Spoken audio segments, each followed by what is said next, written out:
first off, I didn't know it was illegal to, kind of hide somebody that has not been convicted necessarily by the feds. They wanted to deport him. I don't know all the details, but like, so is this saying that if you know somebody who's illegal and they're at your house and the police come, that it's illegal to say they're not there? That's kind of chilling, to be honest with you, if it's like that. But secondarily, it is simply the fact that ICE in general has always kind of had an unspoken rule or maybe spoken rule with local jurisdictions that they won't enforce there, because what you want to do is, first off, tell anybody that's in the country illegally that they can still use the judicial system. Maybe they're a victim of a crime, right? And if ICE is instead camped out, if you have a rape victim, for instance, who's an illegal immigrant, are they going to go to the law enforcement if they know that ICE is camped out right there and ready to deport them?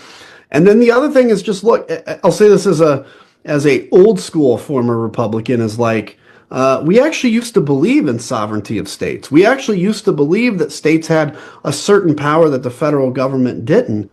And so the idea that the feds are going to come in and say, we're going to arrest a duly elected, by the way, not appointed, a duly elected judge in Milwaukee is very chilling. And plus, I think Carolyn Levitt or somebody today or yesterday said that they wouldn't hesitate to arrest a Supreme Court justice that they said would violate the law. And again, the question isn't, yeah, okay, if John Roberts murdered somebody, you can arrest John Roberts. They're not talking about that.